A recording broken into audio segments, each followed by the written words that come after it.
Howdy, folks. I hope y'all are having a good evening. Of course, me and Mark are. It's Monday night. It's one of our favorite nights of the weekend, isn't it? Oh yeah, I always look forward to Monday nights. Most people hate them, don't they? Yeah, yeah. They need to tune in to us and get the week going off to a good start. I hear that now. Well, we got a good show planned tonight, I believe. Well, actually, Mark's got a good show planned. I just follow his lead. He's the brains of the team. And he always picks some good guests, and we got some information tonight that's from a prior show, and I think it's going to be interesting. I'm going to let Mark go ahead and take over and get it going. Okay. The first hour guest is Bruce Lombardo, and he's a park ranger at the Hopewell Culture National Historic Park, executive director of the Heartland Earthworks Conservancy. He works with the Arc of Appalachia, and yesterday he realized that I don't always wear my tinfoil helmet in public. Hi, Bruce. How you doing? I didn't recognize you, Mark, without that tinfoil hat. Yeah. So, fortunately, you introduced yourself to me. But I'm really glad to be with you and Thomas on Open Canvas and Revolution Radio. My colleague, Dr. Jared Burks, archaeology, was on earlier this year, and I think he told a lot of people, your listeners, about this campaign to save an ancient Native American ceremonial site called Junction Group, and it'd be great to be able to catch your listeners up on what transpired with that campaign. Well, I'm eager to hear it now. Yeah, and Jared did a couple shows on Revolution Radio in, I think it was about mid-March. I think it was just before the end of the time. Okay, yeah, and I know we had about a week, to raise, some of the pledges and donations before the property went up for auction. And so, Bruce, we all got together yesterday and had a celebration. So obviously things went well. Can you just give us a little follow-up on what yesterday was about? Yeah, well, maybe we could go back in time a little bit and go back to March of this year, when the archaeological and conservation community got the news that this ancient Native American earthwork, probably at least 2,000 years old, was on a piece of property that was suddenly, without any notice to any of us, going to auction in 3 weeks. So those are, as the founding director of the Heartland Earthworks Conservancy, it seemed kind of hopeless to us, but I felt like, well, that's, our mission is to save these ancient Native American earthworks when they come up for sale, and to try to counsel landowners on how to preserve them, and try to get them, our goal is really to get them open so the public can visit them someday.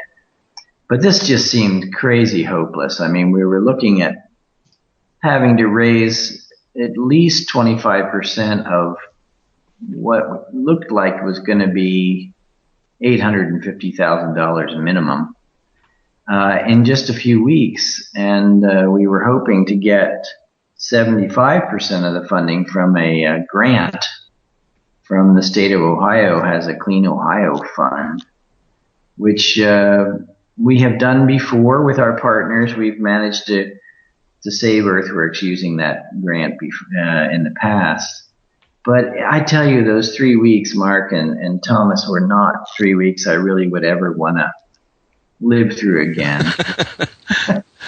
It was absolute madness, Mark. As you know, I was actually, I have more than one job, and one of my jobs is as a national park ranger at Hopewell Culture National Historical Park, but another one of my jobs, usually in the wintertime, is working in South Africa and endangered species conservation, and that's where I was when this news reached me. And I was really deep in the African bush. I had a satellite dish that I could connect to the world through, and it was crazy to try to form a coalition and start a campaign from the middle of nowhere in South Africa. But in 6 hours ahead of everyone on the East Coast. Right. So we had some crazy hours that we were working with your interviews with Revolution Radio, and but we did several Skype radios from my little thatched hut in Africa. It sounds to me like you live a very interesting life.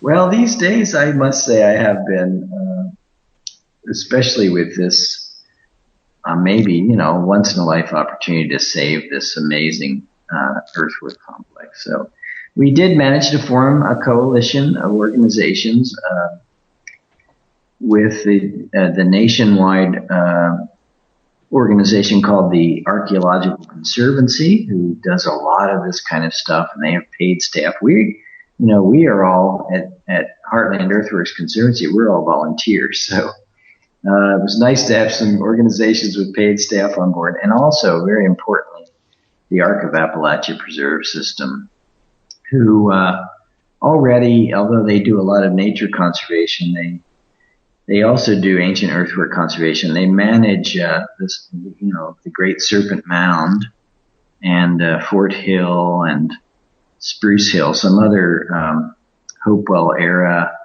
sites as well. And so they were a powerful partner to have on board. They've done this kind of thing before. And the coalition managed to raise in just about a week and a half well over $250,000 with the help of you guys spreading the word to your listeners and a lot of other media getting on board. It went viral, and it was just an amazing thing to live through. They were, as you heard the whole story, Mark, yesterday, there were a lot of roadblocks along the way when we thought we were just dead in the road, and somebody would come forward and miraculously save the day each time we thought we were dead in the water. And then the night of the auction was, of course, incredibly dramatic because suburban development had reached right up to the doorstep of this beautifully scenic farm. You saw it, Mark. I mean, it's a very scenic place. Yeah, how it's like 90 acres. Yeah, the earthwork complex is on a 90-acre tract, but we got as it turns out, I mean, with the help of our coalition partners, we earned so much money. We brought in so many donations that we were able to buy not just the 90 acres of the earthwork tract, which was basically a farm field, but also the forested buffer tracts around it, including 1.25 miles along the beautiful Paint Creek, which was one of the sacred rivers of the Hopewell culture, where they built a lot of earthworks along that creek. So now we have a public park there near Chillicothe, Ohio, that will open, we hope, by summer of next year with trails, and we're going to try to mow. We'll be planting the farm field now. Will have had its last crop of agricultural crop removed from it just a couple weeks ago, and we'll be planting it in grass and prairie. And we'll be mowing it so that people will be able to see the earthworks better. They've been degraded by 150 years of plowing on this farm field. Now, is there going to be a charge to go in this, or is this going to be open to the public for donations to visit to help maintain it? Or yeah, it's amazing. But this coalition has actually got together to create a public park that is free, free of charge and open year round. So that is awesome. Well staffed, but it will have some interpretive science to tell people what's special about the place, both its cultural history and its natural history, and have a trail system and parking area. And one of the reasons why it became such a popular campaign in the town of Chillicothe, Ohio, is because it is just such a scenic stretch of land. It's a very large farm field looking out across the Paint Creek Valley into basically the foothills of the Appalachians start on the other side of that valley. And it's so scenic, and I think people, when they heard it was going up for sale, just dreaded the idea of turning into more suburbia. Now the listeners can see this at Earthworks Mark, do you want to say the word for me? www.earthworksconservancy.org. It was a little above my lips. I'm sorry. If you go to that website, you'll be able to see, some of these remarkable earthworks of what we call the Hopewell culture. We've long lost the names of the actual tribes of Native American Indians who built these things, but we've named them the Hopewell culture. This is many, many hundreds of tribes that shared a common religion, apparently, or a common way of life. And if you go on that website and click, what's so special about these earthworks, you'll see a lot of these images. A lot of the maps of the earthwork complexes were drawn in the 1840s by these two amateur historians, Squire and Davis. And they went out and they drew these things, measured them, mapped them, described them back in a time before they had been plowed over. It turns out most of them were built on what became beautiful agricultural land, and they were just plowed over by us Ohioans, and badly damaged. But I think Dr. Burks may have brought it up when you had him on the radio show in March, is that we now know that when the Hopewell culture, the people of the Hopewell culture built these embankment walls and these mounds, these magnificent complexes, they almost invariably would dig down, 2 feet or so before they would start to build up.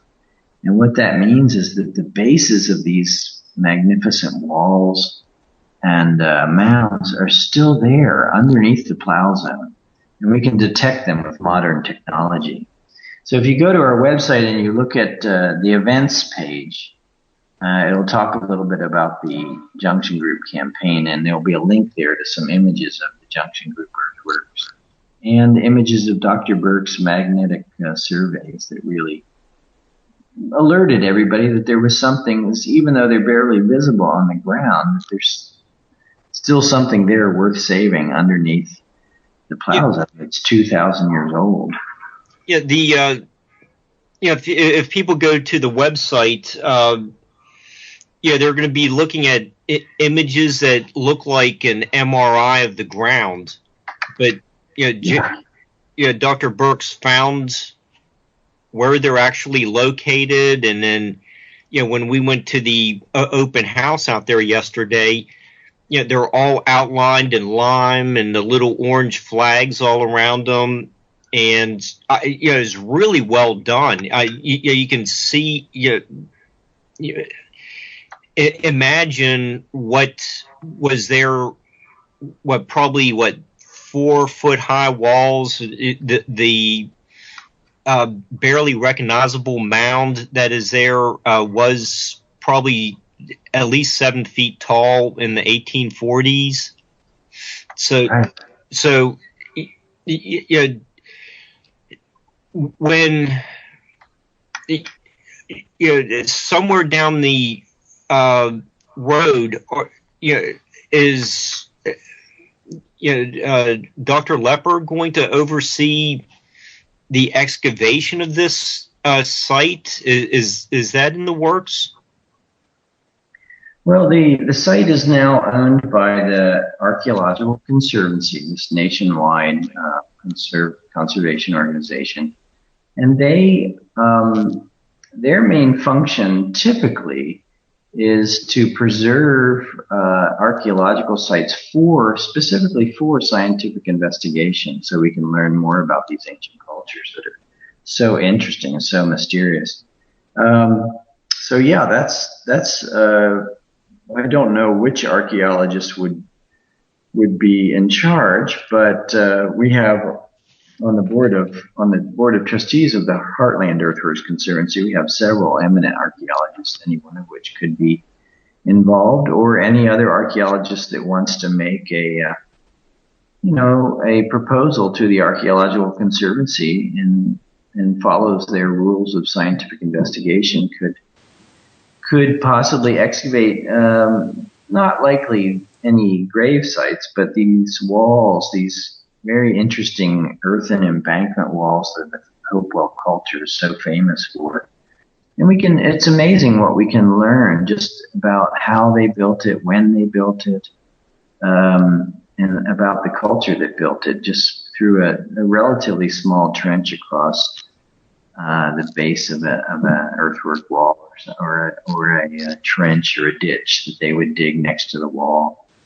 So even though most people wouldn't even be able to recognize there was a series of something like 9 earthworks stretched across a 20-acre patch of land, we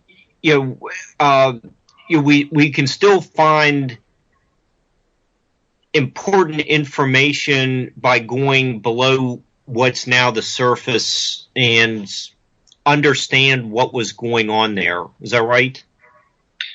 Yeah, I mean, by the time we open in summer of 2015, there will be interpretive signs up that will help people visualize what was there and what is still there, and some of the ideas about why it was built and what may have been going on there. One of the nice things about the coalition is, whereas the Archaeological Conservancy typically is interested mostly in preserving sites for scientific research, the other members of the coalition are also very interested in public access and public education. And so it made a really nice coalition, because none of us could have done it alone. We all needed each other to pull this off. And now we are all on the management committee for this new public park. And so we all have a voice in the management plan. And so it is going to be open to the public with interpretive signs and educational programs. Do you have any idea what they might find? One thing that's interests me about these kind of sites is they are occupied by quite a few people, but they never find garbage dumps. That's right. That's a good point, Thomas. I've just put up a link sending you now. This is the link to the actual pages on our Heartland Earthworks Conservancy website that shows the images of Dr. Burke's magnetometry survey and the old 1848 map, so listeners can look at it and see the images we're talking about. It's a very intriguing array of 9 geometric enclosures in kind of a rough oval in relation to each other. Most of the gateways to these enclosures sort of point toward the middle. And we think, like you were saying, Thomas, we don't find inside these enclosures, archaeologists don't find evidence of long-term habitation. We don't find all the signs that an archaeologist can pick up on if people were living, full-time in this place. Right. Garbage dumps, as you mentioned, that we call middens, cooking pits, lots of functional pottery. I mean, if we find pottery, it's typically very ornate ceremonial pottery. So the theory is that these were ceremonial gathering places for special ceremonies, probably a lot of what we would call religious ceremonies, possibly held at times of astronomical alignments like the solstices. There might be alignments embedded into the design of the earthworks, which is really typical in the Hopewell culture and the preceding Adena culture. And so that's why we're not finding these signs of habitation. We think theoretically because they weren't places where people lived. They weren't walled villages. And if you look at that array of 9 earthworks, they're big. I mean, some of the enclosures are 200 feet in diameter almost. But they could hold a lot of people, couldn't they? You could put a lot of people in there, but they're relatively small compared to the great, massive complexes of the Hopewell that are so distinctive to southern Ohio. The Junction Group is just one of about 24 giant geometric earthwork complexes found in the Chillicothe, Ohio area. And there's maybe only about 36 of these things in the world. So it seems pretty clear that this area of Chillicothe, Ross County, Ohio, was probably the mecca of its day for all of eastern North America. And people were coming here by the hundreds or thousands at certain times of year, maybe on holy pilgrimages to these holy sites. And while they were there, they may have helped build these giant complexes. Some of them are just unbelievably large. And so we don't think these people were farmers yet. It was pretty clear they did not use corn or beans. They were gardening, but they were still getting when we do find their middens, their garbage dumps, their diet seems to consist of at least 3/4 still of hunted, gathered food items from the forest, from nature. So they were still primarily hunter-gatherers. They weren't living in big villages.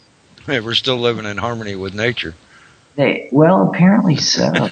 When we see it in their art, their artwork is astounding. The craftsmanship, what they were doing with stone tools was amazing. And we see wildlife is by far the biggest theme in their art. It's all wildlife art, sculptures. Inside the, where the press conference and Donor Appreciation Day was held at the Mound City Museum. There are many displays of copper too. Yeah, and that's one of the things that lends to this theory that this Ross County, Ohio area, I mean, it's got the most spectacular concentration of ancient earthworks in the world, and it's largely unappreciated by Americans. But where did all the manpower come from to build all these gigantic complexes? I mean, there are earthen embankment walls. One of the complexes in southern Ohio, the walls are 20 feet high and they go on for over 3 miles. And that's not atypical. I mean, they're huge. And so one theory, one of the evidences that supports the theory of it being a mecca for holy pilgrimages is that the art is made up of materials that are not native to Ohio in large quantities. I mean, Lake Superior copper, Wyoming, Yellowstone National Park obsidian, and hundreds of pounds of it in some of these sites. Seashells from the Gulf of Mexico, fossil shark's teeth, lead ore from Missouri, silver from Ontario, mica from the Smoky Mountains in large quantities. And so it may have been that these pilgrims, if that theory is correct, were bringing these exotic materials with them when they came to celebrations and ceremonies at these sites. Yeah, and also, I just wanted to remind the audience, if they are looking closely at the Squire and Davis drawing versus Dr. Burke's magnetometer survey, Dr. Burke's made the discovery that this site has the only quatrefoil ever found in the United States. That one has just really fascinated me. I just wonder what that was. Now, for some of the people, you might need to explain what a quadrifoil is. It looks like a four-leaf clover. You have 4 interlocking circles. Kind of looks a little bit like the Olympic rings, kind of, that logo. We see quatrefoils in Gothic architecture sometimes, like in the columns of the buildings. We might see, a quatrefoil empty space surrounded by masonry. But we know that the Native Americans of the Hopewell culture were surprisingly advanced in mathematics, astronomy, and geometry. And they were really you could call it sacred geometry, I suppose. These symbols meant something to them, and they appear over and over again, mostly squares and circles, squares with rounded corners that we call squircles, which are, definitely a Hopewell, in the pantheon of Hopewell geometry, because they show up a lot. And occasionally octagons and other polygons are rarer, but we've never found a quatrefoil before, a 4-leaf clover shape. Like a clover, if you're looking down on it, it would be like the clover leaf interchange of an interstate highway or something. And it's unique as far as we know, in Native American architecture. So, that made this site even more interesting and more appealing, that there was a new geometric shape incorporated into the design. Amazing. Well, Bruce, we talked about this out in the field yesterday. If you just go around the corner, there's another huge complex that Squire and Davis only thought that there were just 2 semicircular earthworks, and Jared's work revealed that it was another multiple configuration of all kinds of these geometric shapes, and he also discovered that there's a diamond shaped earthwork. I mean, and all this is just just right down the street from the massive junction group. So this was just occupied for a long period of time. People are going from are they going from one pilgrimage destination to another and on to the Hopewell Mound group? Yeah, that's what and who knows? We don't know. I mean, why did they build these ceremonial complexes so enormous? Like I said, Junction's a relatively small one. And then the other question is, why did they build so many enormous ceremonial complexes so close together in one, what is now Ross County, Ohio? So, why? Yeah, I mean, you've got St. Peter's Cathedral or in Rome, and people go to St. Peter's Cathedral. They've been going to the cathedral for thousands of years, or hundreds of years at least. And why do you need lots of St. Peter's cathedrals in one place? It's a mystery. We don't know. Some of them, like you mentioned, Hopewell Mound Group, that was built on what turned out to be the Chillicothian family of the Hopewell family, farm, and thereby gave the name to the whole culture because it's such a magnificent, huge complex. I mean, it encloses, you could put 100 football fields inside that one single enclosure. Crazy big. That's something else. And it had a 500-foot long mound that was 30 feet high, that probably required 1.5 million basketfuls of clay just to build that one mound, let alone the 40 other mounds and the over 2 miles of earthen embankment wall that went around it. And it was so full of amazing, amazing art that it really stole the attention of anybody interested in ancient cultures, and the culture became known as the Hopewell culture as a result of that. But that site was in use for apparently the entire 500-year period that we call the Middle Woodland period, the time of the Hopewell culture, from about AD 1 to AD 400, plus or minus 100 years in there. That seems to have been used the whole time, whereas some of these other sites seem to have had shorter lifespans. And so maybe you're right, Mark. Maybe they went to the current earthwork and then ended up somehow at Hopewell Mound Group, the biggest single enclosure that Hopewell ever built, earthen walled enclosure. Well, it seems like pilgrims have been doing almost the same thing that the Hopewell were doing. But when the pilgrims go to Rome, you have all those travel guides from the Middle Ages telling you about, you go to the 7 main churches of, Rome, do your penance there. It's mentioned in the Canterbury Tales. Okay, yeah. It just seems like people never change. You have the same ideas going on throughout time, as stopping at pilgrimage destinations. It's all basically the same mindset. Interesting. Yeah.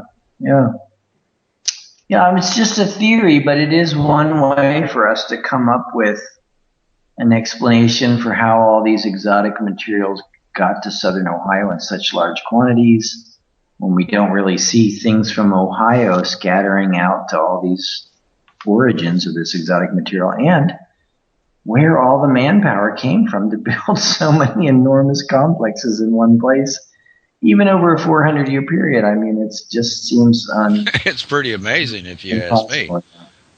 I think it's very commendable that you're doing this kind of work, and I think we need to save the cultures that were here before the Caucasians.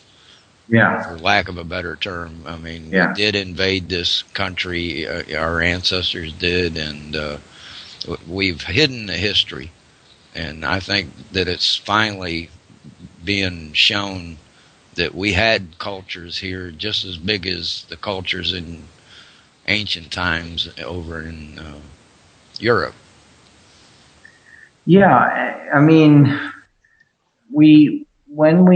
as you say, we invaded this land that belonged to other cultures. My ancestors did, and we fought really horrible and ugly wars with these people, and so we weren't, and we forced them all to walk, from Ohio to Oklahoma on these horrible death marches. In the 1830s, the Indian Removal Act under President Jackson. So they were pushed out, and the Euro-Americans didn't really have much respect for anything Native American. And in fact, they had a lot of resentment probably toward them, had bad perspectives and negative ideas about them. And so they didn't value what they left behind. And in fact, as you say, we may have actually gone out of our way to destroy any evidence that they were advanced in the ways they were advanced so that we could feel better, or feel less guilty about destroying these cultures. And they were terribly, terribly affected. Even during the settlement time, so this would have been late 1700s, early 1800s, the dominant tribe in our area in southern Ohio was the Shawnee tribe. Well, there are no Shawnee tribal units left in Ohio. They were all forced out. And the only federally recognized Shawnee tribes now, most of them at least, are in, I shouldn't say only ones, but the main ones that came from southern Ohio at least are in Oklahoma now. And the National Park Service has tried to extend and develop relationships with these federally recognized tribes. And we've got to know one of the chiefs quite well. Her name is Glenna Wallace, Chief Glenna, and she's an elected tribal leader now. And she was a university professor, and she tells an amazing story. She's a retired university professor, but when she was a university professor, she led, for the sake of her university, these international trips all over the world for alumni, to raise money for the university, and going to all the amazing cultural spots of the world, the World Heritage sites all over the globe. She traveled to 70 different countries. She's been to the Great Wall of China and, all the ones we think of, Taj Mahal and Stonehenge. And it wasn't until after she wasn't doing that anymore, she took a course at Ohio State University. And that course had a field trip to Newark, Ohio, to see what is left of the largest single earthwork complex the Hopewell culture ever built. It's an enormous complex stretched over 4.5 square miles. And a 50-acre octagon and 2 circles, 20-acre and 30-acre circles, are managed to be conserved. They were not destroyed. The original walls are still there, 8 foot high, 9 feet high. And she was dumbfounded that she saw this 50-acre octagonal earthwork with 8 foot high walls, and a beautifully designed bilaterally symmetrical enclosure with all 8 of the astronomical alignments of the very complicated lunar standstill cycle, this 18.6-year cycle of the moon, embedded into the design of the octagon. It's a wonder of the world, and she had never heard of it. And here she was, something built by people who probably were genetically her ancestors, some of them. Wow. Somewhere. This is what I'm talking about. Yeah, in her homeland. Been hidden. This stuff has been hidden from us. Yeah. And here it was in her homeland, and she didn't even know about it.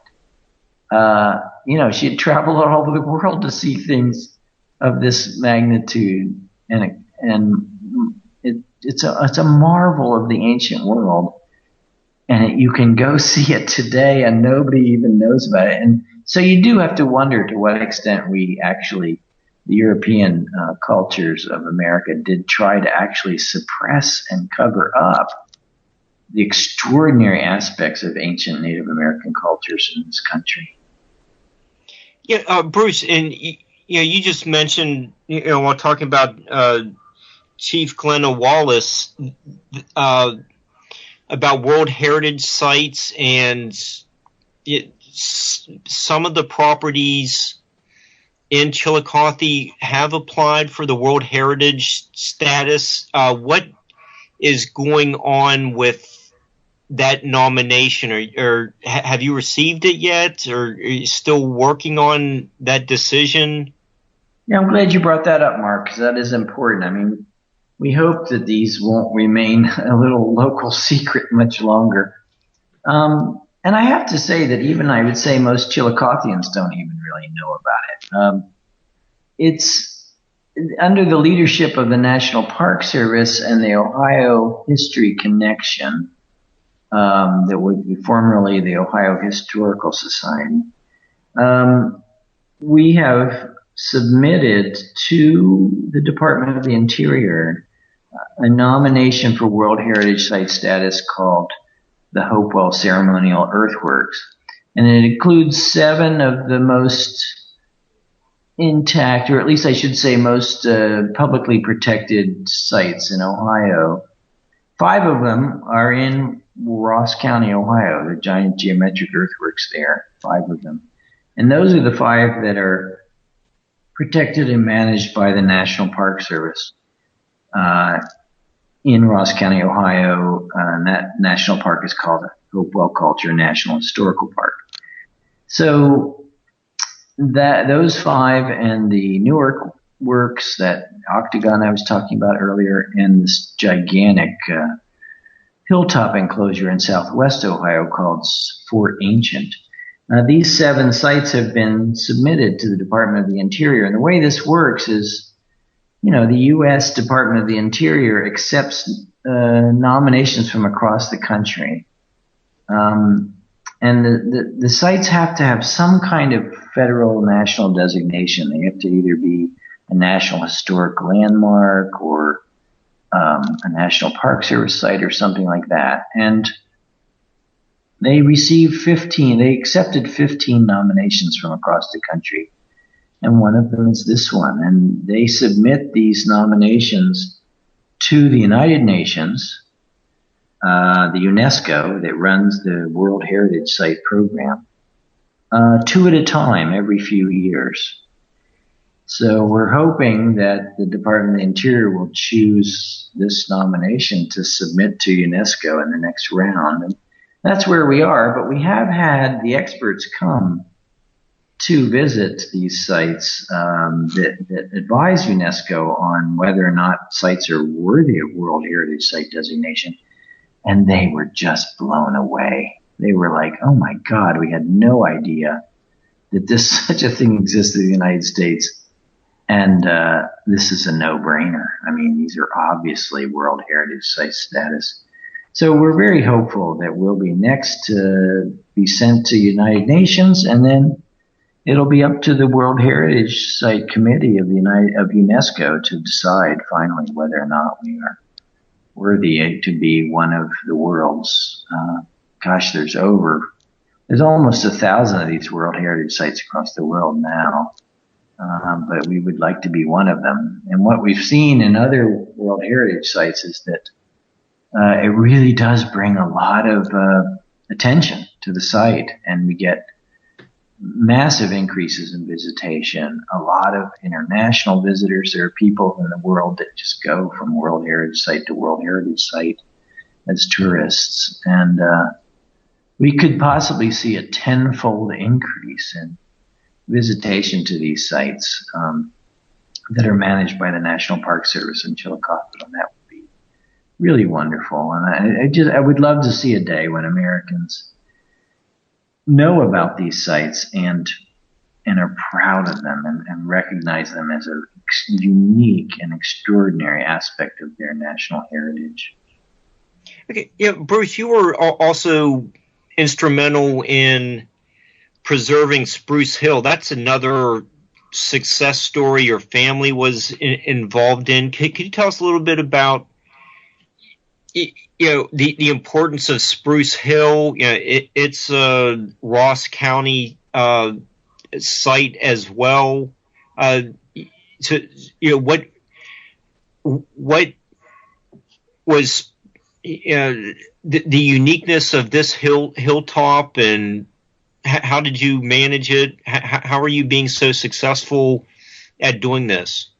Yeah, that was a lucky case where Spruce Hill had already been officially recognized by the National Park Service as a potential future site to be a unit, to be part of the national park, Hopewell Culture National Historical Park, but had never managed to acquire it. And the landowner wanted to see it become part of the National Park Service, but he was reluctant to turn it over, and then he was elderly and he died suddenly. And it's the same thing happened where his children, they had no necessary emotional attachment to the property. They just wanted them to put it up for auction, And it came suddenly and caught everybody off guard. But this time, at least, that we had several months, not 3 weeks. And I, to be honest, was not personally involved in this campaign, but the National Park Service was. And we went to the Arc of Appalachia Preserve System, who had had remarkable success in raising money to acquire land, mostly at that point for biodiversity preservation, for nature preservation. We went to them and said, we're desperate. The wheels of the federal government, do not move quickly, and there's no way we can bid at an auction just a few months away for this property.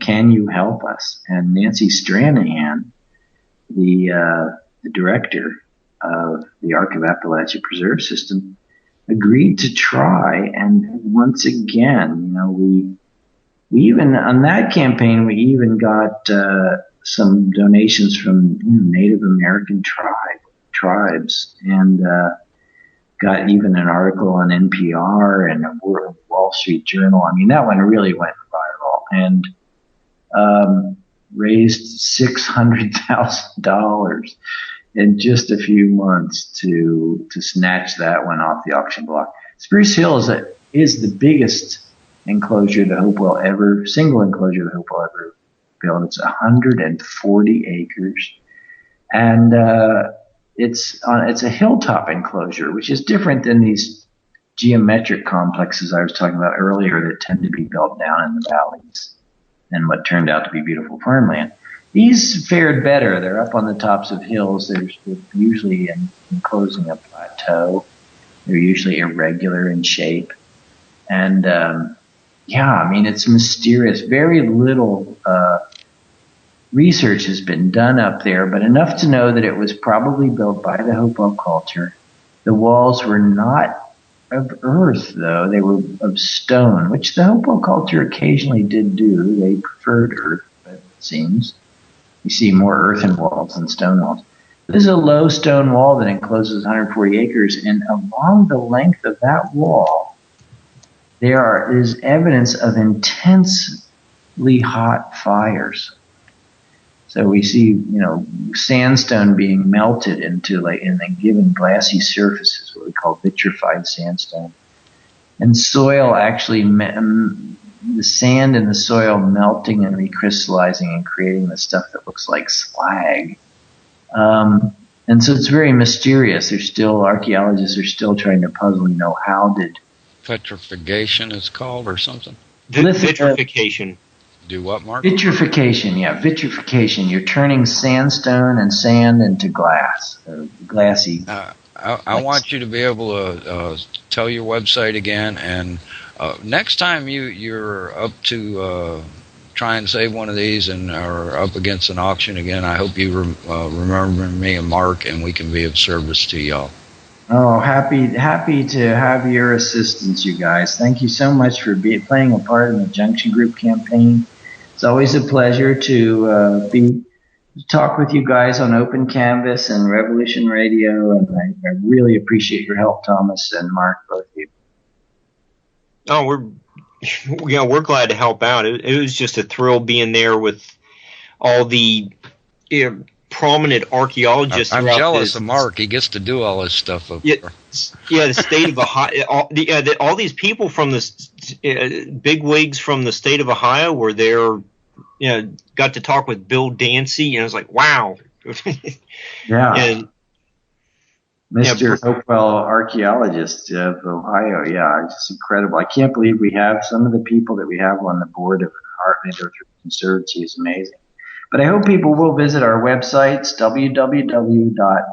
earthworksconservancy.org. Okay, and there could be a little project in the future with another saving a part of another hill fort. Yeah, another right? top enclosure in Perry County, and it's not a certain thing. We haven't launched the campaign yet, but it's looking very good. One of the only 3 hilltop enclosures built by the Hopewell, where the walls were built of stone. One of the others being Spruce Hill, and it's a beautiful enclosure, and we would love to be able to save a part of it. But we'll let you know when that campaign starts. Okay. Yeah, that's fine with us. Just let us know. And like the family owns most of the hill, and the neighbors on the other side own a portion of it. Is that? Did I understand that correctly? That's right. A lot of these Hopewell complexes are so enormous that they're owned by multiple families, and so saving them is quite complicated. That was the nice thing about Junction. It was all on one family's farm. It's owned by 2 different families, so we're going for the first part, which will preserve the main entrance to the enclosure, which is a very dramatic portal into a sacred hilltop enclosure. And then, we're not sure. We're working with the family on the other side, trying to work with them and see if they will be interested in preserving the earthwork, even if they retain ownership of it. And so far, they're definitely showing signs of interest in preserving it. That's a good sign. Cool. And Dr. Lepper is on the board of trustees for your organization. He's one of our official board advisors. Yeah, board of trustees advisors, and he's involved in every decision we make as an advisor. Yeah, you can see some of his videos on YouTube with the excavation of the burning tree mastodon. You can see him on Ancient Aliens too. Right, and he's the one that's theorizing the existence of the Great Hopewell Road, which is a really exciting concept. You need to have him on here. No, I'll work on him. Okay. I'm sure when this is posted by Wednesday or so, he'll get a copy of this link. Hi, Brad. Just want to let you know we're including you. Yeah, the Hopewell Road is kind of interesting to me. Yeah, I mean, a 60-mile straight road from Newark to Chillicothe, flanked by earth and embankment walls the whole way. It's an extraordinary theory. There's evidence to support it. It's not a short thing. But we know that road went on for 6 miles, at least over 6 miles. So not that strange that it might have gone on for 60 miles. Okay, folks, we'll be half the show. I hope you enjoyed the first half of Open Canvas tonight. I thought it was extremely interesting. Bruce does have a really noble cause going on. The people involved with the group are very responsible, worthy. Oh yes, they're very respectable people. Yes, they are. Had a really nice 6 hours with them yesterday. Just a lot of fun, very informative. So I like the fact that we were able to help out some with the show. Mm-hmm. And I thought it was appropriate to have a follow up to a show from mid-March.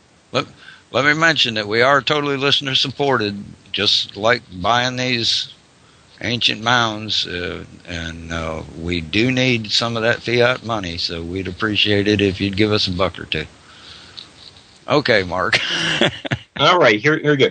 Our next guest is a TV producer, works with CFI Developments, co-founder of AncientAmerica.com. He's passionate about the true prehistory of America, and he has the coolest last name. Please welcome Chris Finefrock.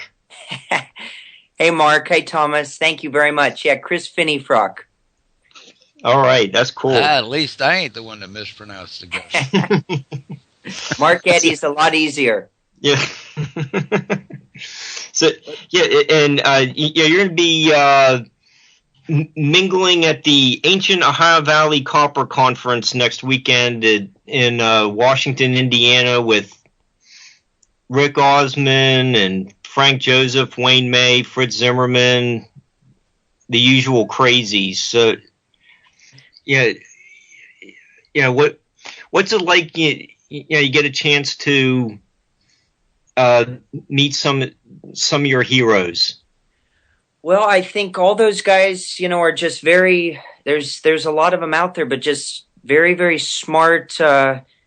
People doing incredibly important work all over the country. And, some of those names you mentioned, in addition to Jim Shears, Lee Pennington, John White, a lot of these guys have just done very incredible work. I don't know if people take them seriously or people just don't know about it, but it's just hopefully they keep doing what they're doing because it's very important. So I'm honored to be asked to talk about them. So thank you. Yeah. Okay.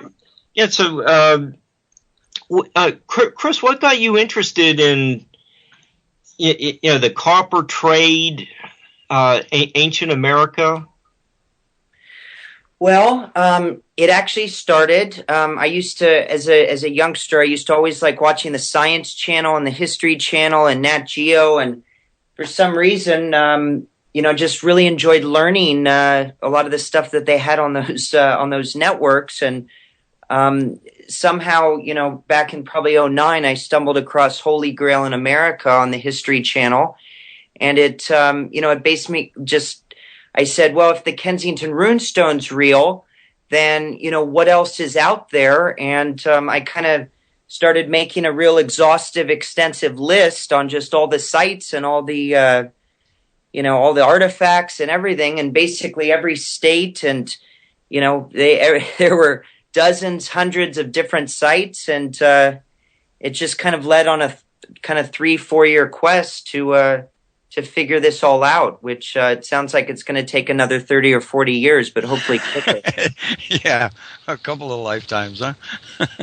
But with some of this new DNA evidence out, who knows? That could kind of accelerate this getting into the minds of people. I want to say that's one of the most important kind of current things that I've been learning about. I went to the Human Origins Symposium in Santa Barbara, and it's some incredible speakers from around the world. Basically, they're really saying that this DNA evidence is just a whole bunch of cultures from all around the world.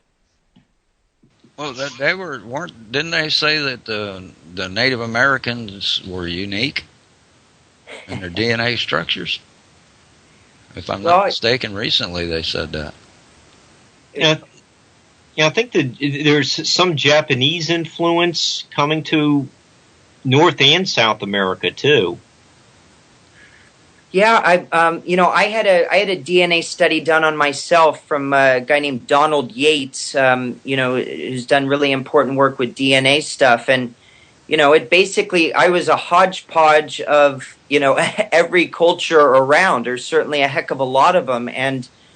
Hearing some of these speakers talk at this Human Origins Symposium, a lot of these different groups, I know there's some resistance by the tribes to basically be tested in some regards because, they don't want to, question, certain things they may think. But, some are more open to it. And I think the Bering Strait, hypothesis has basically been blown out of the, reality that there was multiple migrations. I think that's kind of the new DNA evidence. Right. Now, there's definitely been a lot of different. They've actually believe that there's on the East Coast that there's different DNA from the Scots, from the Vikings, and on the West Coast there's Japanese and Polynesian. Mm-hmm. Mm-hmm. So. Well, then just to take that a little further, because I'm not an expert. I come from a different world in film and TV, so that makes me probably stupider than certainly most of your guests. But I just try to come from it. I doubt that. Well, you might be right. But basically that there was just in the middle of the country everywhere that that people were here from all over, from I would say most countries, many countries. They were right in the middle and all over, and I don't think that's crazy to say. So that's what I'm trying to get to the bottom of. Yeah, I fully believe that we've had several world cultures before myself. That's just my personal belief. Mm-hmm. that traveled the world and influenced everybody, with these DNA tests, it's just conclusive, right? We're just at the point where we have to rewrite the history textbooks. We just can't stick with what is in them now just to pass the Common Core curriculum. Mm-hmm. Well, who writes the history books that also teach the history, and it takes 30 years to change it. Well, yeah.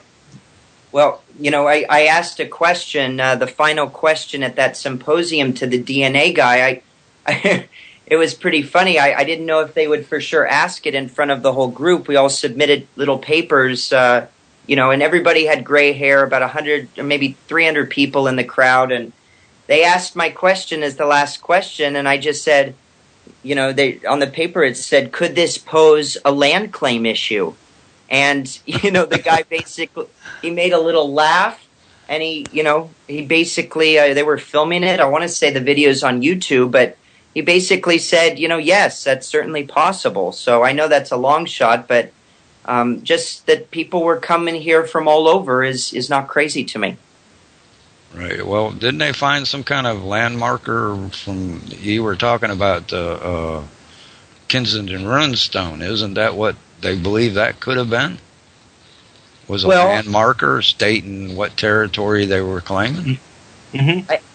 I think that's a belief out there. That's a hypothesis that it was a land claim. I'm not an expert to have an opinion on that. I normally listen to the smart people talk, but it's believed that it's possibly a land claim.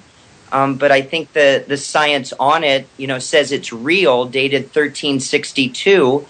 And then the question would be, who carved it? And that's where it's a little more open to, interpretations. Right. Me and Mark have talked to Scott Walters about it before in the past. Yeah, he's been a guest a couple times. But Chris, you're asking professors at the Santa Barbara conference. You're listening to you're getting some of your information from Rick Osman. I'm sure you're going to get a whole lot of information from Frank Joseph over the weekend. But you also listen to the other side of the story from the professional debunkers. We don't have to mention any names, but do you think that these professional debunkers are trying to support some kind of agenda that they want to uphold for some reason? Like they're afraid of the truth? Well, I'm sure they are afraid of the truth because it probably questions, everything they've either been taught or they think they know. So I'm sure they are afraid of that truth. I mean, anybody that would, basically say all of this, let's just say on America on Earth, that all of that is hogwash, is probably not, doing it properly. I mean, obviously. So, there's some truth to this stuff. It's just, anybody that says there's nothing true about it is probably a little closed-minded. So, I guess I would say, a professional debunker, which is the phrase, that's the smart phrase on this. I obviously have no opinion or knowledge. I'm sure people are not paid to write negative blogs. I'm sure that, doesn't go on. But, I just, of course, it's a threat.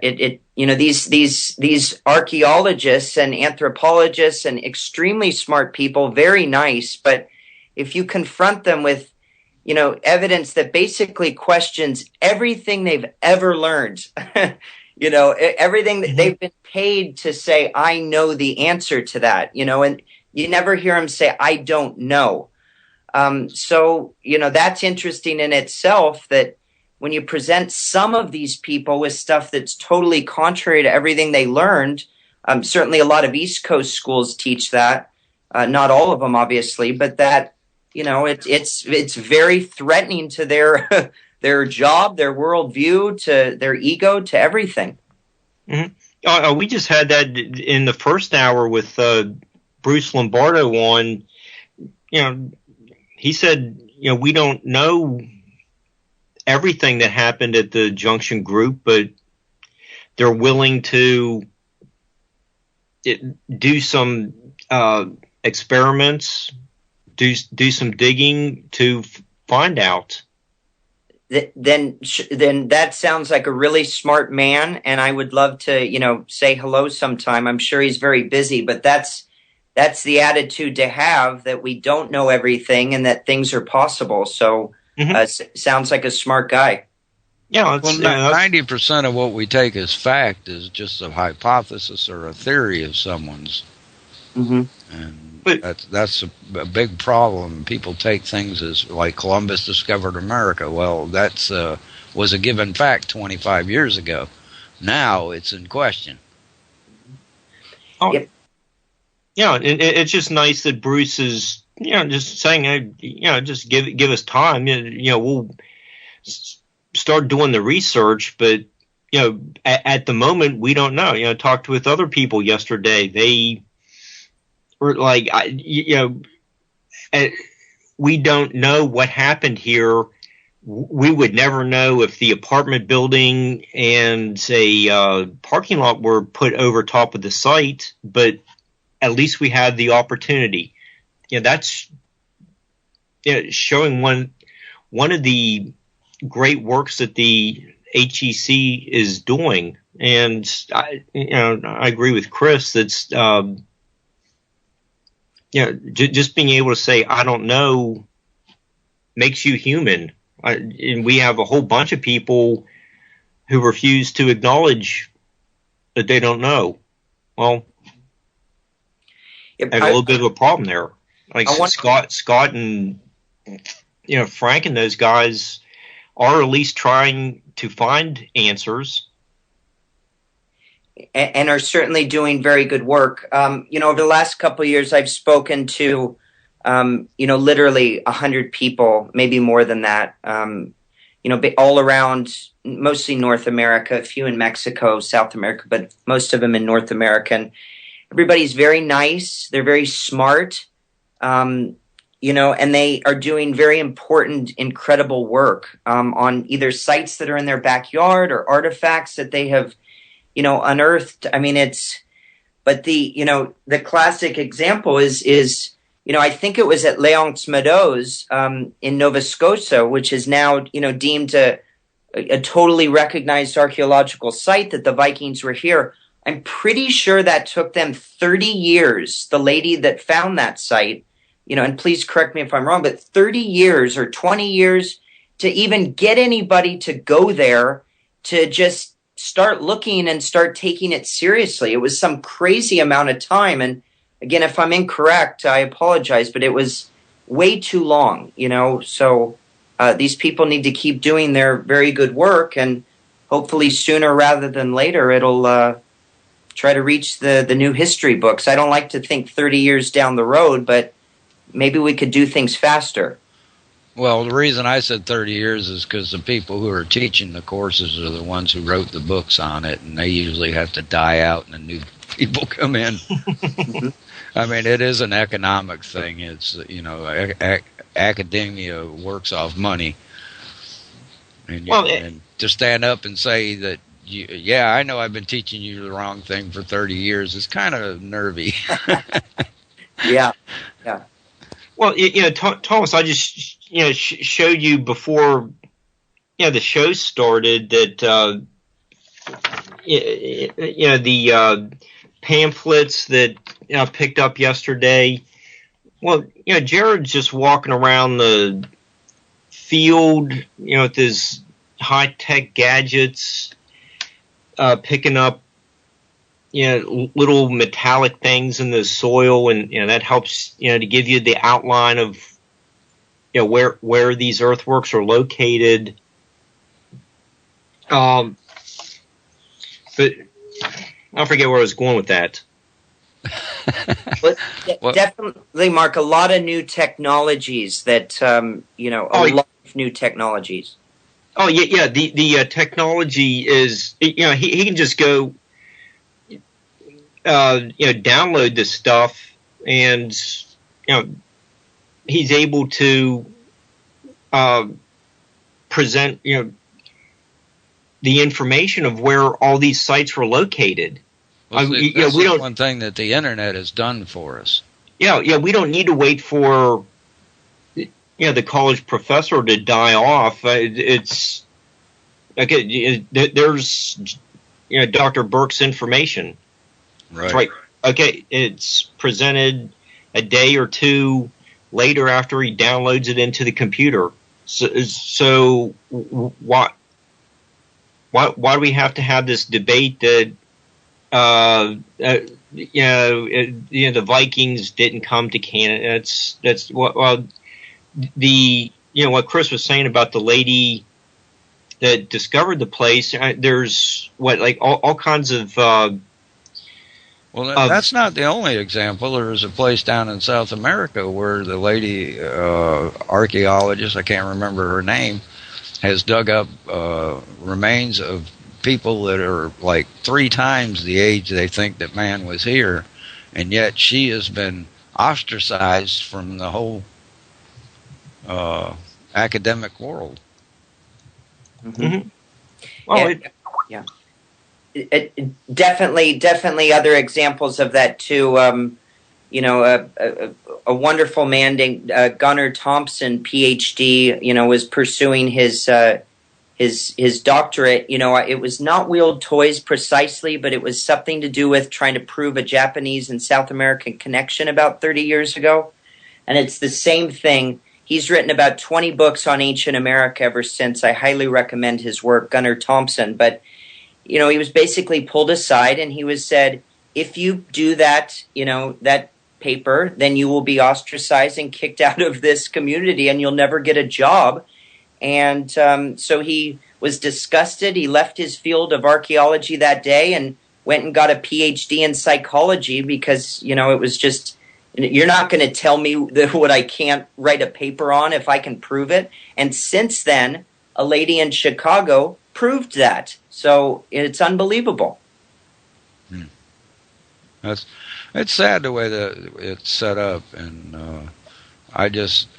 people like the guests we just had on, and some of these other ones that we have on that do speak of this. We're becoming more mainstream. We're opening up more eyes, and people are looking at what's happening here in the United States, and I think we need to, if we don't know our history, we're condemned to repeat it. And we can go the same way as the Indians did if we ain't careful. Well, they were very, very smart, weren't they? And, the obvious, had to call them, savages when they were very, very smart people, as smarter than we are now, or certainly extremely smart. So outrageous that we would deem them savages to take their lands. I don't think that's a crazy statement either. Oh, no, that's exactly what we done. No, we just covered their spiritual nature in the last hour. So that idea doesn't stand up. Well, they had their wars and stuff like we do too, but they weren't the savages that we portrayed them to be as we took over their land. Mm-hmm. That was just making them. When you have an enemy, you degrade them, you make them less than human, and that's just what we done. Mm-hmm. Yeah, definitely some very. I would. It basically advanced technologies are certainly possible in the Americas. It's little things like a book called Seed of Knowledge, Stone of Plenty, basically says that all in South America, a couple professors spent 20 years writing it, that they would take their seeds to the top of these pyramids. Guatemala has 100,000 pyramids, per my understanding, as crazy as that sounds. They got quite a few. I know that, maybe is nuts, but those seeds would certainly about tenfold increase in, productivity levels when they took them back to their, properties. And, Wayne May from Ancient American Magazine certainly has been a tremendous friend in early on letting me print all of his magazines and just really, an incredible amount of information just in those 102 magazines. I learned that the Bell Beakers could possibly be the Adena, the 7-foot giants. That's one thing, that some of these pyramids had moats around them, that, when the water was electrified, people would come and get the electrified water and take it back. So these people were very smart, and that's just a few tiny examples. Yeah, I fully believe they lived more in harmony with nature, and this was their spirituality, was nature, and we changed nature. We don't live in harmony like they did. Yeah, and another just crazy, is I think you had Dr. Sam Osmanagic on, correct? Yes, I've talked to Dr. Sam a couple times. Yeah, and just the same just kind of uphill battle of what's on Wikipedia. I mean, that is just to a T what some of these sites in the Americas are, that, and it all has to go with money, with Zahi Hawass, basically, that a quarter, you lose $1 billion a year in tourism money. So you say they're fakes, and I don't know what your guys' opinion on the place are, but I'm pretty certain, I'm basically certain it's real, and the fact that you go on Wikipedia and don't see it that way it's not unusual to me with some of this stuff. The people I have talked to that have been to the Bosnia pyramids themselves believe they are real. It may not be gone there and seen them. I don't know for sure, but I do believe the people who I have talked to who have been there, that they are real. Yeah, and I believe that very much, because I just do. So, very smart people that you're probably talking about. Oh, yes. And Sam is amazing. So, you just look at the aerial photos of it. It looks like a triangle. It has the straight spines going up to a summit. I don't know how you... Well, that's just one of them. There's a complex of several pyramids. It's not just one pyramid. There's a whole complex of them.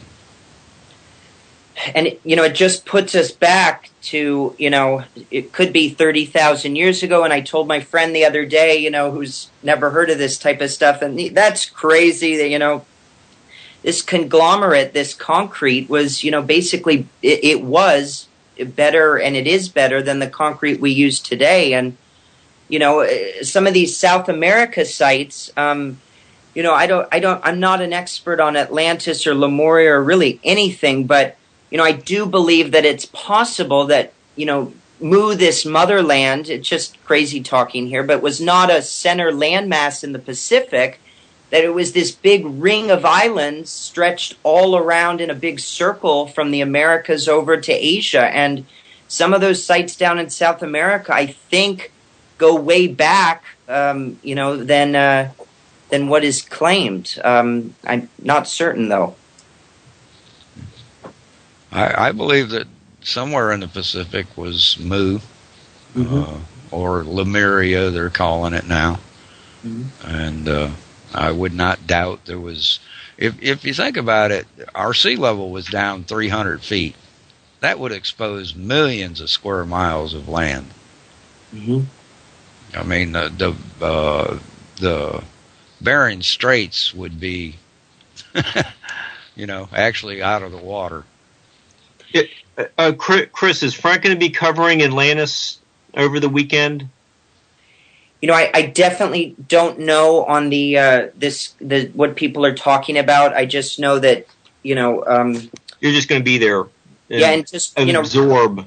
Rick Osman, putting this conference together and basically creating something, out of nothing that, ideally, several hundred people will be at. It's just, that's incredible work. That's just very awesome, obviously. So I don't know what they're talking about. Okay. Well, I just wanted to tie in the possibility, Frank might be covering Atlantis, since Thomas just mentioned with the sea levels down 300 feet. When Frank was on, he was talking about there were some elephant bones found on the bottom of what's now the ocean. Oh, everything between England and the mainland and Europe would have been exposed. Yeah. I mean, there wouldn't have been a channel there. You could have walked across there. Yeah, and I think Frank covered that in his Before Atlantis book about a year ago. He did. Yeah. Wow. So there's more proof. They called it Uckland or something. There was a doggerel land. Dogland. Well, I'm definitely taking some good notes as well. I know some of those Atlantis books are very, very good work that Frank has done, obviously. So, I want to say the change of the water levels explains sites like Yonaguni in Japan, possibly. Who I know, Robert Schoch, I believe his name, went over there and definitely said, Schoch, thank you. That definitely said those were natural, and he also said the Bosnian pyramids were natural. But that would explain, assuming those are real, which many believe, that there were pyramids in, is it Bermuda and, over by the Caribbeans over there? They've discovered some off the coast of Cuba that is over a mile deep underwater. Wow, good stuff. I've talked to Dr. Schoch, too, about the Sphinx and about Gobo Tempe. And I do respect a lot of what he says, but like you were saying about the Bosnian pyramids, he don't think they're real. I have the opinion that they probably are real. And so I don't agree with everything he says. Well, I've heard, I don't know what's true and what's not, just trying to relay what a lot of smart people tell me, but have you guys heard, below the Sphinx that there are, below the Great Pyramids, lots of different caves and tunnels? There have been quite a few reports that there are. And whatever, SWAT or whatever his name is there has closed them down. Yeah, I know some people are known to sell certain artifacts and are very bad people, which are not people I need to talk to. So people who buy them are bad people too. You ask me. Because if they wouldn't buy them, then they wouldn't be for sale. No, I'm with you. Fortunately, I don't own any. I own a couple of arrowheads. That's about it. And I found them. Or I should say they found me. Yeah, Chris, do you have an idea of how some of those huge stones were moved into the basement. It seems like there has to be some kind of entrance way into the pyramid that hasn't been discovered, because the stones are too big to take down those narrow shafts or those hallways. Well, I don't know. Have you been down there, Mark? Are there reports of what's down below there? I've just seen, John Anthony West discussed them. Are you talking about above ground or below ground? I think they're below ground. Wow. Well, yeah, I didn't know if that was kind of a well-known thing, that there were these caves, caverns down there, just like the Bosnian pyramids. There's a constant temperature down there of 68 or 70 or whatever it is all throughout. Water down below there, which is almost certainly the same as, I shouldn't talk like that, but almost very probably underneath the pyramids of Giza, you have the water, just like the water underground in these Mexican pyramids with the caves, labyrinths above. Some type of an energy machine. I don't know if that's crazy talk, but I don't know if the simple answer is that a wheel could have done a lot of this, or if you think there was some ET involvement. I don't know. Trying to get to the bottom of it. Okay. Well, you have lots of people to bounce ideas from all weekends. I just can't get that one person that said they were reincarnated because they helped and that they lived as a slave that built the pyramids.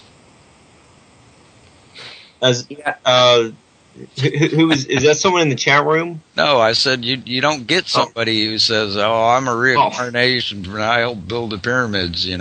It's always, I was a pharaoh. Okay. Well, I don't know.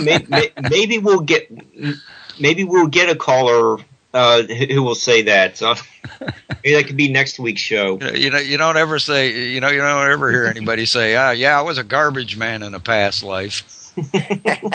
You don't get that. You always get, "I was the pharaoh," and they don't tell you. You get what I'm saying. Mm-hmm. Yeah. Well, just, if you wanted to get back to America, just, sites in every state, certainly Canada, all over, Stonehenges, underwater stuff, you name it.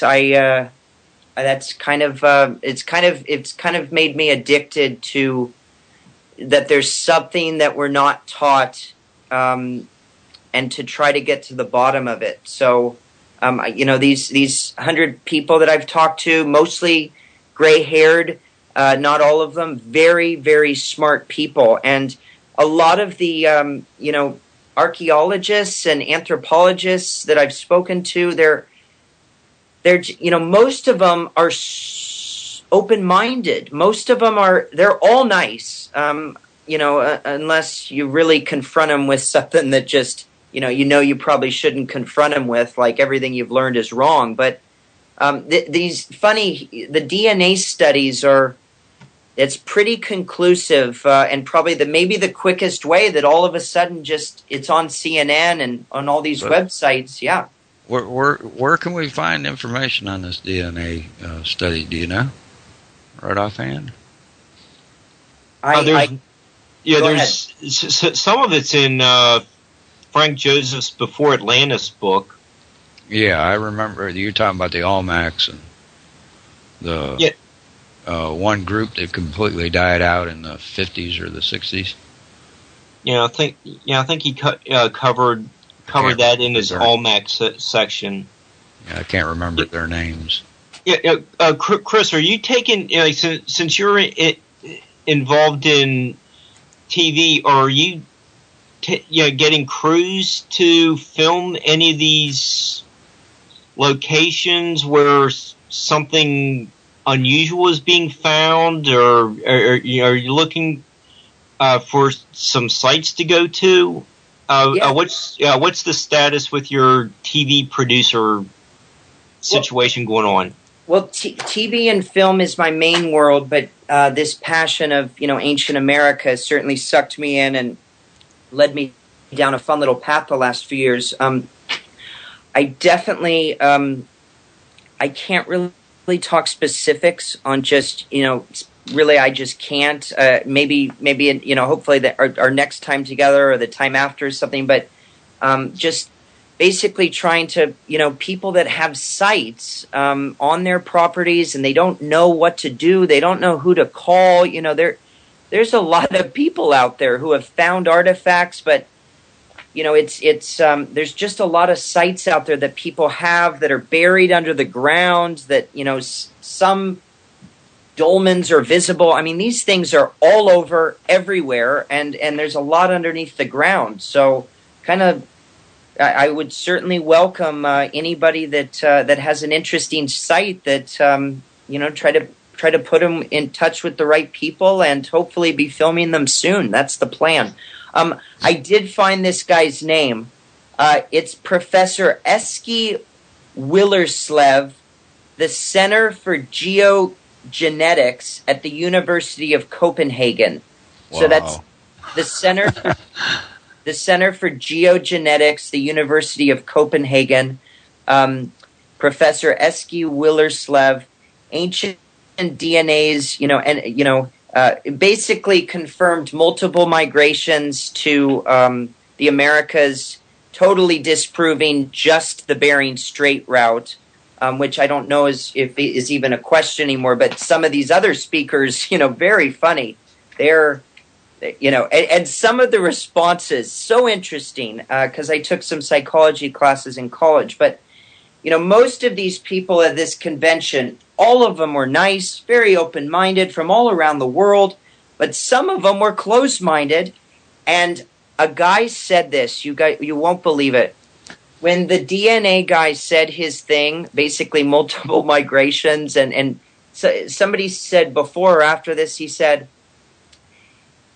he basically said, I'm so sorry, that it was so ridiculous of a comment that I've tried to block it out, but I don't blame you. Basically, that it puts that it's such a threat. I mean, this came out of the guy's mouth.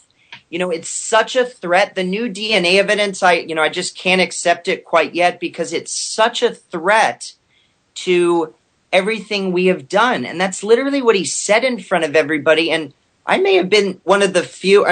These are smart people there, but it was outrageous because it is a threat, and who cares? So I just thought that was interesting. Professor Eski Willerslev, and definitely very good work a lot of these people are doing. I'm going to have to check that out. Of course, the truth is always a threat. Yeah, it was amazing.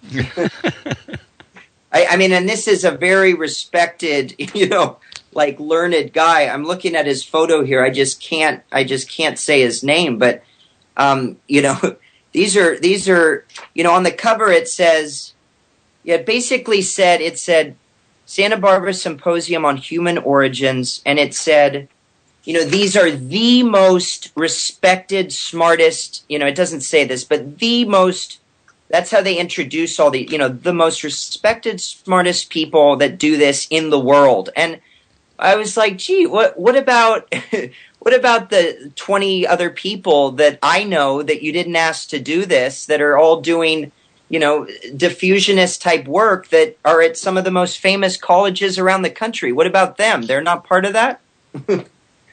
It's I'm not saying an agenda, but it's just, you can only accept so many people to your conference. So you basically say, these are the brightest and best minds in the world. Well, no, they're just some of them. This is true. Chris, are you going to be filming the Ohio Valley Copper Conference? Well, I think I'm helping Rick with that. Definitely want to get that on tape. I've also been to the AAPS conference up in Marquette, Michigan, which is that Judy Johnson does extremely important work up there. Oh, okay. Is that the one with they take photos of all the attendees in front of a huge chunk of copper? Is that one? Yeah, and incredible work started by initially Fred Reedholm was a founding guy there, and Copper wrote an incredible book on Michigan copper, and that's a whole nother conversation for another time. But these millions and millions of pounds of copper to fuel the Bronze Age is, again, not crazy. Jay Wakefield has done very important work on that. Roger Jewell, very important books written on this copper going, with the Minoans, working with the Phoenicians, and later the Hebrews in a joint venture. I mean, you can't make this stuff up, but there's people and evidence that really believe this stuff, and a lot of it sounds true. So, well, there's a lot of proof that shows it. Well, definitely the Alubrian shipwreck in somewhere off of Turkey. It has the copper ingots that are from Lake Superior. I'm working with a few different people that have very proprietary technologies in terms of precisely knowing, as crazy as this sounds, and of course this would be very difficult, but you can actually tell that copper where it came from. You can tell the cave it came from in Lake Superior. So assuming that that's an extreme long shot, these 1800s, early 1900s copper sites were all built, or most all built, on top of old ancient sites, dating all the way back to at least 6,000-7,000 years before Christ. So you ask, from the red paint people to the plumb bob people to, Minoans taking over 2,500, 3,000 BC, absolutely controlling that part of the world. And then they're wiped out by the volcano Thera in, I think, 1450 BC. And again, Jay Wakefield's book with Mr. Renard de Jong, and Roger Jewell's book, as well as Fred Reedholm's book, which started it off. So that's the AAPS conference in Marquette, Michigan, every September, October. The other very important conference, in addition to the awesome one Rick started, is the MES organization, who unfortunately just had their conference. I wasn't able to attend, but the Midwestern Epigraphic Society have done extremely important work to just be open-minded. All three of those groups, extremely open-minded, to not just dismiss because the leader personally disagrees. So I owe them a tremendous, just debt in what they've taught me, and really a lot of people. The other group is the Epigraphic Society, who is led by Donald Buchanan, which was the original player in this game. Dr. Barry Fell started that in the late 70s, early 80s, and was definitely a little more closed-minded. Definitely made some mistakes that he probably swore he would never do, in terms of, basically right at the front saying certain artifacts were fakes when, he didn't even look at them, type thing. Basically that's what he, wanted to make sure he never did. But did incredibly important work in his three books, Saga America, Bronze Age America, and America BC. Basically in 82 got this whole thing going, or 78, 82, and this whole niche is probably devoted to him starting that. But there were many other early books. Obviously, of the ones in the 1800s by, all these original archaeologists surveying the land. But, from a fantastically important work is Joseph Ayoob, Ayoob, Phoenicians in America, basically all these sites in Connecticut with, Phoenician writing. And on our website, ancientamerica.com, we're going to post a very important article in the next couple weeks that, and another book, Who Discovered America, by a lady, Armstrong, in the 50s. People don't really know these. This was really believed much before Barry Fell, but he got it going and ignited it, and in the early 80s, and received quite a bashing from the academic community, and and then MES, Midwestern Epigraphic Society, and all these groups basically followed in his footsteps and continued very important work where you watch, we might actually be right, and wouldn't that be unbelievable? I hope so. What? Without an education? Yeah, I was not an A+ student. But Chris, since you were bringing up all these people, Barry Fell's books and some of these other journalists, if people think they have a article they want to get out there to the public, if it's they're just discussing something that may have been found on their property, could be considered a historic anomaly. How do they go about publishing it on the ancientamerica.com website? Well, definitely appreciate that. Best way would probably be to just send me an email to start, which is chris@ancientamerica.com, and would love to just obviously I'm sure there won't be a 1,000 emails, but I'm sure people that do reach out probably have a really good reason to, and they probably have either done very important work or know of something special, and they just don't know what to do or who to call. And that's a very common thing in this niche. A lot of these people go to universities with their sites or artifacts, and they're accused of fraud. And I'm not saying there aren't frauds out there, but a lot of these people are honest lawyers and honest doctors and policemen, and they're basically they are not given any attention, and they don't know who to reach out to. So obviously I have done TV work to get this stuff out there to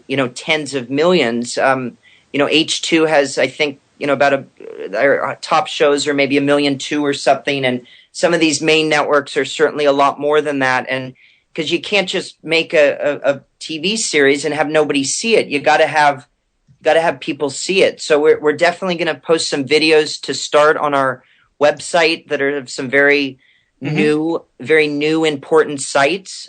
So people can send anything from photos to to videos to articles. Just to we get just currently about approximately 1,500 views a day. We've only been open for a couple months. That's obviously very little, but people are interested in this from all around the world. Almost every country has been to our site, and it's just a couple months old with kind of mostly old articles. So that's kind of where we're at. We definitely are planning on getting this out into the TV world, and we're just kind of one thing at a time. So really appreciate you letting me say hello tonight. Okay. Oh, it's been a pleasure having you on this evening. Yeah, it's what you and Rick started is a really good way for people to just get their foot in the door in journalism. Maybe have someone look at an artifact that they may have found in the backyard, and maybe someone out there could identify exactly what it was. Mm-hmm. So it's another worthy project to let people know about. Thank you. I definitely put people in touch with smart people around them if I can. That's kind of the goal, is to have somebody smart talk to them. And again, just a Dr. James P. Shears, who is also speaking at the conference. He started the website with us and has done very important work in Wisconsin. So. Okay, I appreciate you joining us tonight. I hope y'all have enjoyed the show this evening, and y'all have a good evening. You too, Mark. Oh, bye, guys. See you next week, or see you Sunday. Yeah, Sunday. Tell them who. Andrew Collins.